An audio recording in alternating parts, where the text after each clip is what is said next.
अजय शर्मा एक दिन अपने ऑफिस में एक महत्वपूर्ण प्रोजेक्ट पर काम कर रहा होता है।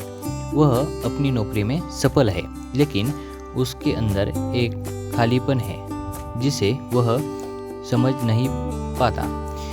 एक दिन ऑफिस में एक अनजान पत्र आता है जिसमें लिखा होता है, सच्चाई का सामना करो, मुखौटा उतारो। अजय का मन अशांत हो जाता है और वह सोचने लगता है कि क्या वह सच में अपनी सच्चाई को पहचानता है। अजय की मुलाकात एक दिन कविता से होती है, जो उसी कंपनी में उसकी सहकर्मी है। वह देखता है कि कविता भी कुछ छुपा रही है। एक दिन दोनों एक अनौपचारिक बैठक के दौरान अपनी बातें साझा करते हैं।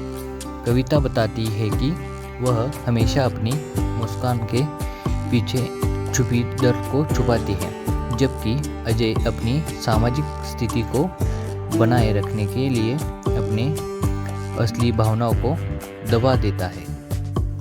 राहुल अजय का पुराना दोस्त, जो अब एक छोटे से पुस्तकालय में काम करता है, अजय से मिलता है। राहुल की सच्चाई और ईमानदारी अजय और कविता को अपनी परिस्थितियों को समझने और बदलने के लिए प्रेरित करती है।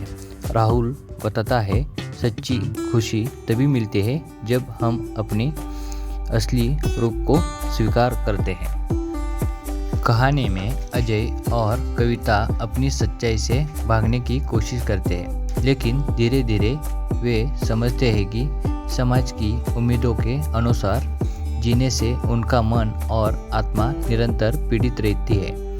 एक दिन अजय एक बड़े प्रेजेंटेशन के दौरान अपनी भावनाओं को नियंत्रित नहीं कर पाता और अपने दिल की बात कह देता है।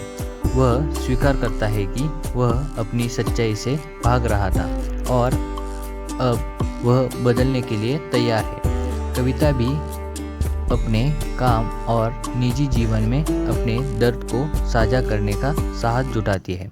वह अपनी कला प्रदर्शनी का आयोजन करती है, जिसमें वह अपनी भावनाओं और संघर्षों को चित्रों के माध्यम से दिखाती है। राहुल, जो हमेशा ही सच्चाई की ओर बढ़ने का रास्ता दिखाता रहा है, अब अजय और कविता की मदद करता है ताकि वे अपने मुखौटों को उतार सकें और अपनी असली पहचान को अपनाएं। कहानी का क्लाइमैक्स तब आता है कि जब अजय और कविता दोनों अपने जीवन की सच्चाई को पूरी तरह से अपनाते हैं। अजय अपने जीवन के फैसलों में अपने दिल की सुनने लगता है और कविता अपने कला के माध्यम से अपने दर्द को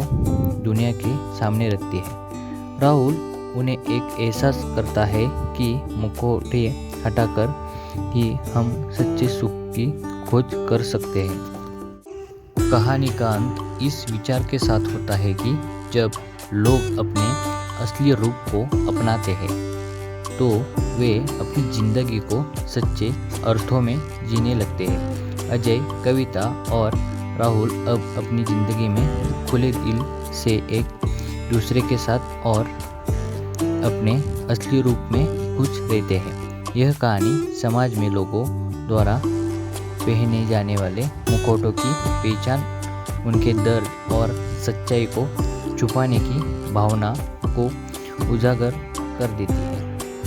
यह हमें यह सिखाती है कि सच्ची खुशी तब मिलती है जब हम अपने असली रूप को अपनाते हैं और समाज की उम्मीदों से परे अपनी पहचान को स्वीकारते हैं।